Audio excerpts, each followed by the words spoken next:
Hi guys, welcome back to another video. So ఇవాళ మనం discuss చేసుకోబోయే చిత్రం రేఖా చిత్రం, మలయాళం మూవీ. మా ఇద్దరు మీడియన్స్ చూసారు అది. సో గైస్ చెప్పండి, ఈ మధ్య మనం మలయాళం స్ప్రీ ఎక్కువైపోయింది, లైన్ లైన్ గా చూసేస్తున్నాం. సో ఇది ఏ కేటగిరీ కిందకి వస్తుంది? థ్రిల్లరా, హారరా, ఏ జానర్, ఎలా ఉంది చెప్పండి ఒకసారి. బేసికలీ థ్రిల్లర్ ఇది కూడా. ఓకే. బేసిక్ మలయాళం థ్రిల్లర్స్ ఎట్లుంటాయి, ఇన్వెస్టిగేటివ్ థ్రిల్లర్స్ ఆ కేటగిరీలో చెందింది. ఆ, కొంచెం యునిక్ గా అంటే లైక్ ఓపెనింగ్ లోనే నీకు విలన్స్ ఎవరు అనేది తెలిసిపోతుంది. బేసిక్ అది కొంచెం యునిక్ గా అనిపించింది నాకు. అంటే నీకు హూ ఇస్ ది విలన్, అంటే హూ ఇస్ ది ఏమంటారు యాంటాగనిస్ట్ తెలిసిపోతుంది. అండ్ బేసికలీ ఇందులో సస్పెన్స్ ఏంటంటే ఎవరిని చంపారు, ఎందుకు చంపారు అనేది బేసికలీ సస్పెన్స్. ఓ, ఓకే. ఎగ్జాక్ట్లీ నేను ఇదే పాయింట్ చెప్దాం అనుకున్నా. జనరల్లీ విక్టిమ్ మనకు ముందు చెప్తారు, రైట్. క్రైమ్ చేసిన వాళ్ళని లాస్ట్ కి ఇన్వెస్టిగేట్ చేయడం అనేది I think regular screen play format ఇది. ఓకే. ఫస్ట్ విలన్ చెప్పేస్తాం మీకు, ఈడే ఈడే వీడు ఫలానా వ్యక్తి ఆర్ ఫలానా వ్యక్తులు ఫస్ట్ ఓపెన్ రైట్. చేస్తాము. కానీ విక్టిమ్ ఎవరో మీకు మీకు అది విక్టిమ్ ని ఐడెంటిఫై చేయడం అనేది ఫస్ట్ హాఫ్ అంతా, more than I think first half ఏంటి, సెకండ్ హాఫ్ లో స్టార్టింగ్ వరకు కూడా ఇదే నడుస్తుంటది. విక్టిమ్ ఐడెంటిఫై చేసిన the dots A part. So ఇది ఓ, ఈ విక్టిమ్ మూవీలో different point. Identification. Okay, yeah, victim identification అనేది ఒక రకంగా కొత్త పాయింట్ అనే చెప్పాలి కదా. యా, ఇప్పటిదాకా ఎగ్జాక్ట్లీ. మనకి అది లేదు. యా, అంటే నాకు రిఫరెన్స్ ఏది గుర్తు కూడా రావట్లేదు. నాకు కూడా గుర్తు రావట్లేదు. అంటే like you get a skeleton అంతే. ఒక ఒక స్కెలిటన్ ఆ, దొరుకుతుంది. అండ్ చెప్పడం కూడా ఒక అమ్మాయిది అని చెప్తారనమాట. సో ఆ అమ్మాయి ఎవరు, ఓకే. ఎక్కడి నుంచి వచ్చింది, అసలు ఆ అమ్మాయి ఏంటి అనేది క్లైమాక్స్ వరకు కూడా తెలియదు అనమాట మనకు. What happen to okay. Her. In fact villains లోనే అంటే ఆ క్రైమ్ చేసిన పర్సన్స్ లోనే ఒక పర్సన్ చేసింది మేమే, చేసి 40 ఏళ్ళు అయింది, ఈ చోటే చేసింది, ఇక్కడే నేను ఇక్కడ ఉన్న ప్లేస్ లోనే తవ్వి పెట్టాం లోపల అని చెప్పి షూట్ చేసుకొని చనిపోతాడు. ఓ, ఇది అసలు ఫస్ట్ ఇదేంటి ఇడు ఇడు చెప్పేసి చచ్చిపోతున్నాడు. యాక్చువల్లీ మనం రెగ్యులర్ థింకింగ్ ఫార్మాట్ అక్కడ క్లోజ్ అయిపోద్ది. ఏంటి రైట్, ఇది రైట్, వెరైటీగా అవును. ఉంది అనేది అక్కడ నుండే స్టార్ట్ అవుతుంది ఇంకా. యా, ఓకే, సో ఈ రకంగా చూస్తే మూవీ అంతా బ్యాక్ స్టోరీ కింద ఫార్మాట్ లో నడుస్తుంటుందా? బ్యాక్ స్టోరీ అంటే కూడా లైక్ యా చెప్పినట్టు లైక్ ఇన్వెస్టిగేషన్ లో తెలుస్తా ఉంటే అప్పుడు కొంచెం కొంచెం ఆ అమ్మాయి గురించి ఓపెన్ అవ్వడము, why did she come, what did she do అనేది తెలుస్తా ఉంటది మనకు. Crime okay. జరిగింది 80s లో, కరెంట్లీ ఇన్వెస్టిగేట్ చేయాలి అంటే 40 years తర్వాత ఇదన్నమాట. సో ఉమ్, బ్యాక్ డేట్ చేసుకొని డిఎన్ఏ టెస్ట్లు చేసుకొని అంటే రెగ్యులర్ ఇన్వెస్ట్ ఎట్లా అవుతుందో అట్లనే అవుతుంటది. రైట్. మధ్యలో వీళ్ళ మీద ప్రెజర్స్ వస్తుంటాయి. ప్రెజర్ ఎవరు క్రియేట్ చేశారన్న సస్పెన్స్ ఏం లేదు, చూపిస్తారు ఎవరు క్రియేట్ ఆ, చేస్తున్నారు ప్రెజర్ అంతా. అంటే ఓపెన్ ఎండెడ్. సో బేసికలీ నాకు ఒక పాయింట్ తర్వాత అంటే నెగిటివ్ అనను, నాకు కొంచెం డిసప్పాయింట్ ఏంటంటే, అరే మేము అంటే గెస్ చేయడానికి ఆర్ ఇంట్రెస్టింగ్ గా చూడడానికి అంటే ఏం లేదు, నాకు తెలుసు విలన్ ఎవరో, నాకు తెలుసు హీరో హ్మ్. ఎవరో, నాకు తెలుసు. అంటే ఈ చనిపోయిన వ్యక్తి ఎవరో తెలిసిన తర్వాత ఇంట్రెస్ట్ కొంచెం పోయింది. అంటే అది వీళ్ళని ఎలా పట్టుకుంటాడు అనేది వరకే వచ్చేసింది.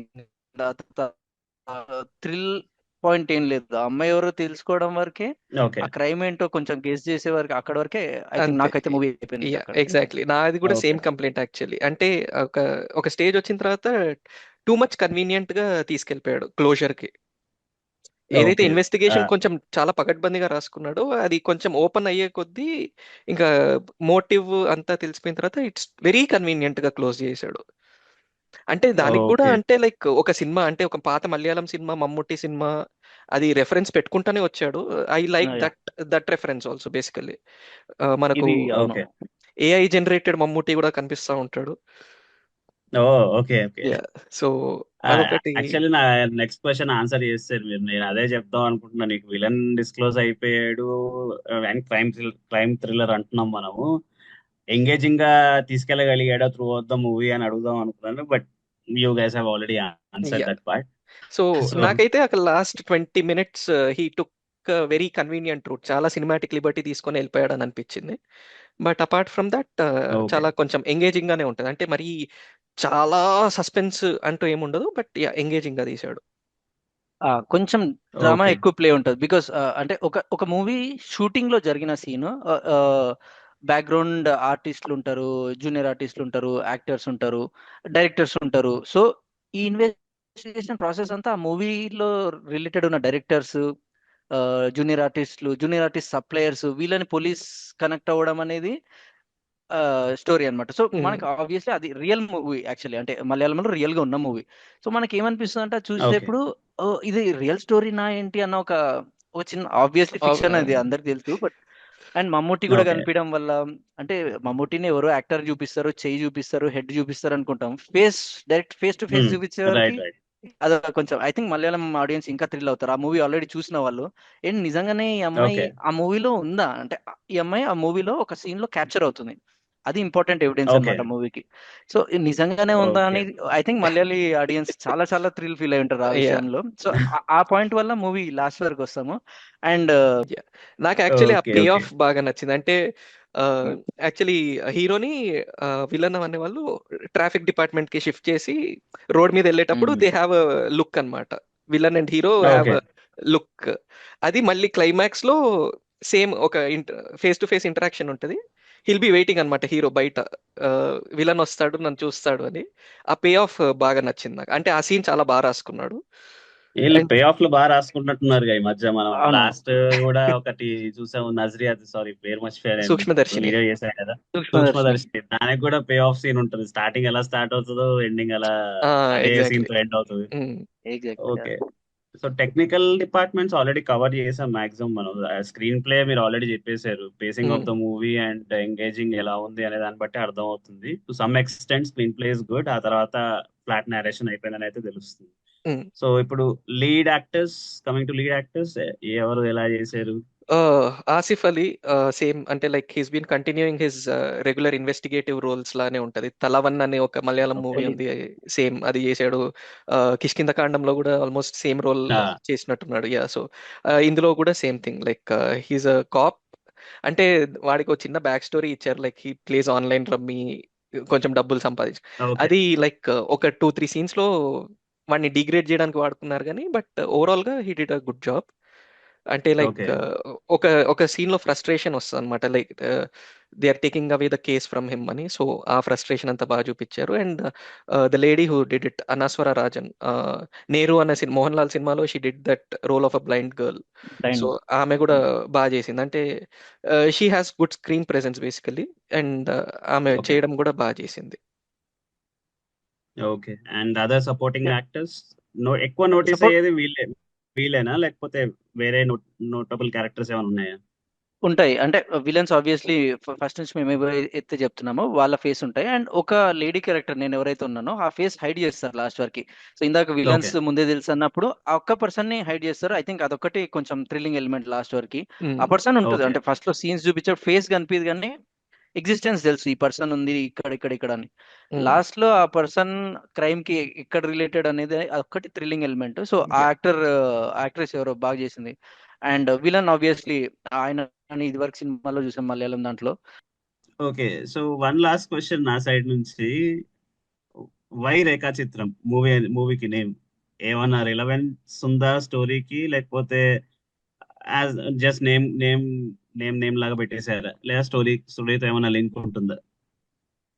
రేఖా చిత్రం డెఫినెట్లీ మలయాళం మూవీస్ మనం కిష్కింద కాండ అప్పుడు మాట్లాడుకున్నాము, సూక్ష్మదర్శిని అప్పుడు మాట్లాడుకున్నాము. టైటిల్లో వాళ్ళు మూవీని కన్వే చేయడానికి ట్రై చేస్తారు. ప్లేన్ అండ్ సింపుల్ ఏం చెప్పొచ్చు అంటే ఆ విక్టిమ్ నేమ్ రేఖ, అండ్ ఆమె హీరోయిన్ అవ్వాలనుకుంటుంది, ఒక సినిమా చేయాలనుకుంటుంది, సినిమా ఆర్టిస్ట్ అవ్వాలనుకుంటుంది, సినిమా చుట్టే తిరుగుతుంది కాబట్టి రేఖా చిత్రం అని పెట్టారు అనుకోవచ్చు. అండ్ అదర్వైజ్ కూడా టైటిల్ రేఖా చిత్రం అని పడేప్పుడు స్కెచ్ గీస్తూ బౌండరీ గీసి తర్వాత అంటే పెన్సిల్ స్కెచ్ గీస్తున్నట్టు గీసి ఫిల్ అవి రేఖా చిత్రం అని అవుతుంది. మూవీలో కూడా జస్ట్ శ్రవణ్ చెప్పినట్టు స్కెల్టన్ దొరుకుతుంది ఫస్ట్. సో స్కెల్టన్ నుండి స్కెచ్ చేయించి తర్వాత ఆ పర్సన్ ఎలా ఉండొచ్చు అని డయాగ్రామ్ గీసి తన ఇమేజ్ వచ్చిన తర్వాతనే జనాలు గుర్తుపడుతూ స్టోరీ ప్రొసీడ్ అవుతుంది. కాబట్టి ఇవన్నీ కలుపుకొని రేఖా చిత్రం అని పెట్టుంటారు అని అనుకుంటున్నాం. ఐ థింక్ అది బ్రిలియంట్ యాక్చువల్లీ, టైటిల్ బ్రిలియన్స్ అదే చెప్పొచ్చు మలయాళీ మూవీస్ లో. ఓకే. ఇది స్పాయిలరా లేకపోతే ఓపెన్ ఫ్యాక్ట్ అందరికి చూసే ఓపెన్ వాళ్ళకి? Fact. Open fact. Open fact అయితే టైటిల్ అయితే లోనే చెప్పారు పర్లేదు. వాళ్ళు. ఓకే ఓకే, సరే సరే, నైస్. ఓవరాల్ గా ఇప్పుడు ఓటీటీలో అవైలబుల్ ఉంది కాబట్టి చూడాలి అని అని అనుకుంటే ఎందుకు చూడాలి? ఏం సజెస్ట్ చేస్తారు ఆడియన్స్ కి ఎందుకు చూడాలి అంటే? యా సో బేసికల్లీ ఏంటంటే ఇట్ హ్యాస్ అంటే ఒక డిఫరెంట్ కైండ్ ఆఫ్ ఓపెనింగ్ నాకు నచ్చింది అదైతే. So basically you know the villains అంటే ఎందుకు చేశారు, ఏం చేశారు అనేది తెలుసు, కానీ who is the victim and what is her background అనేది బేసికల్లీ సినిమా investigation which is good. And ఒక పాయింట్ తర్వాత it is as I told you convenient screen play, but కొంచెం ఎంగేజింగ్ గానే ఉంటుంది, లైక్ ఆల్ మలయాళం థ్రిల్లర్స్. మరీ ఫాస్ట్ పేస్డ్ కాదు, it will take its own sweet time, but decent watch on OTT. And ఇందాక DT చెప్పినట్టు Malayalam people made it a block buster because they connected with lot of elements like Mammootty కావచ్చు, of course, previous movie references కావచ్చు, they connected with a lot of things. But for us it's a decent OTT watch. Definitely okay. భయ్య. Nativity అనే effect definitely ఉంటుంది కదా. Example మనమే ఇప్పుడు Chiranjeevi cinema, పాత cinema ఏదైనా గ్యాంగ్ లీడర్ తోనో కనెక్ట్ చేస్తే ఆబ్వియస్లీ చాలా రిఫరెన్సెస్ ఉంటాయి, చాలా కనెక్ట్ అవుతాము. యా అది రైట్. పక్కన పెట్టినా కూడా ఐ థింక్ ఓన్లీ థ్రిల్లర్స్ ఎక్కువ ఇంట్రెస్ట్, థ్రిల్లర్స్ బాగా నచ్చేవాళ్ళు, మనం ఎగ్జాంపుల్స్ ఆల్రెడీ మాట్లాడాం కొన్ని సినిమాలు, అలాంటి మూవీస్ నచ్చేవాళ్ళు, మలయాళీ థ్రిల్లర్స్ ఎస్పెషల్లీ నచ్చేవాళ్ళు. అండ్ జనరల్లీ థ్రిల్లర్స్ లో కొత్తగా ఏదైనా చూపిస్తే చూద్దాం అనుకునే వాళ్ళకి డెఫినెట్లీ వాచ్ అని చెప్తాను. బికాస్ మనం ముందే చెప్పాం కదా, విలన్స్ ఇవన్నీ ఓపెన్ చేసి దీన్ని, ఇప్పుడు హారర్ సినిమాలు నచ్చే వాళ్ళకి కూడా రవిబాబు హారర్ ఈస్ డిఫరెంట్. ఆయన రైట్. పట్టపగలు లైట్లు వేసి భయపెడతారు. సో ఆ టైప్ లో అవును. మీకు థ్రిల్లర్ లోనే ఇది ఒక డిఫరెంట్ కైండ్ ఆఫ్ థ్రిల్లర్ అని చెప్పొచ్చు. సో అందుకోసం మీరు చూడొచ్చు. ఎక్కువ హై ఓకే. ఎక్స్పెక్టేషన్స్ పెట్టుకోకండి, నాలాగా క్లైమాక్స్ మొత్తం డిఫరెంట్ గెస్ చేసి చేయాల్సిన అవసరం లేదు. Enjoy the movie. అంతే. ఓకే. ఈ స్టేట్మెంట్ నచ్చింది, పట్టపగలే లైట్లేసి భయపెడతాడు అని. నిజంగా అవును, అవును టు అది కరెక్టే. ఇది సోనీ లైవ్ లో ఉంది కదా ఇది. Yeah this movie is on Sony LIV. Yeah Yeah, so Adi guys, if you want to watch a decent crime thriller, uh, Rekha Chitram is a movie for you, available on Sony Live. So go watch it. Next time ఇంకో వీడియోతో కలుద్దాం. Until then, bye. చలో Bye guys, guys. By. By.